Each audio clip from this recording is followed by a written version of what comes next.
True Blood fans, long time no see. I know, I'm so sorry I didn't recap last week, but let's just get right into this episode.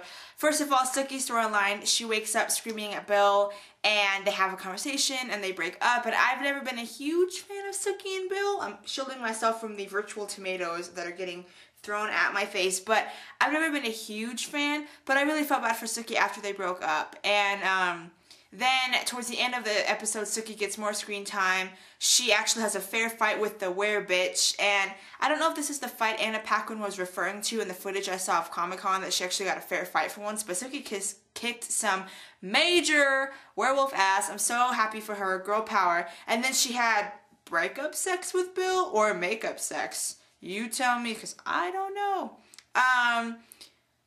Bill is just kind of hanging out this week. I love the dynamic with him and Jessica. That was one of my favorite things this week because there's a very unique relationship between a vampire and its maker, and it's even seen in other shows like Buffy and Angel, and so I really liked that they kind of got that bonding time. Not that it helped much when Jessica was feeding on the werewolf at the end, and I actually think I saw that guy in my soap opera this week, so that was really random. I don't know if that's the same guy, but he looked the same to me, so awkward.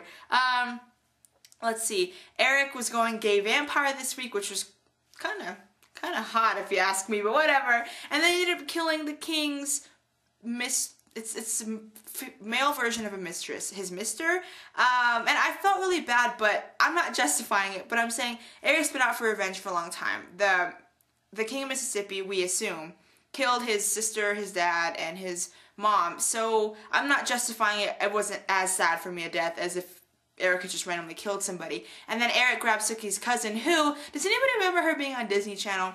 I totally do. A child of the 90s. I know I have 90s syndrome. I remember her being like in The Color of Friendship and like a movie star for her and things. But anyway, I thought that was a unique relationship because Sookie got to see her cousin. And I think it's awkward that Sookie's cousin knows what she is, but Sookie doesn't. That bothers me a lot. I know what Sookie is because I Google it because I don't have the patience for this crap. But cheers to everybody who can wait that long. You just wait. If you want to, Google it if you want to. I'm not telling you what to do.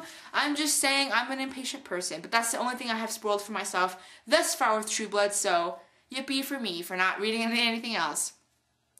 Sam's storyline. I'm really happy that Sam is finally standing on his own. I feel like he got so pushed around last season.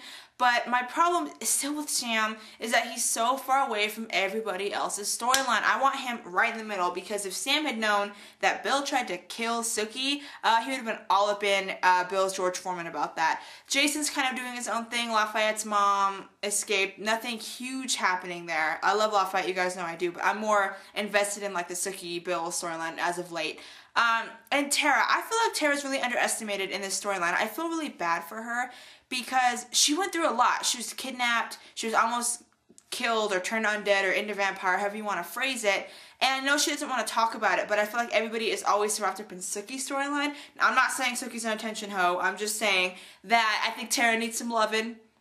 Especially if Franklin's still alive, and that shower scene freaked the heck out of me until I realized, I was like, wait a second, I know True Blood, she's dreaming. That was awkward. She's dreaming. I was finally able to find a dream for the first time in True Blood history because I remember the Bill Sam thing and I was like, what is going on here? But this time I cracked you, True Blood. I figured you out. So that's pretty much what happened this week, what's been going on. I'm really more invested in Sookie's storyline. I want her to know what she is. If you know what she is, don't post it because I don't want to give it away for anybody.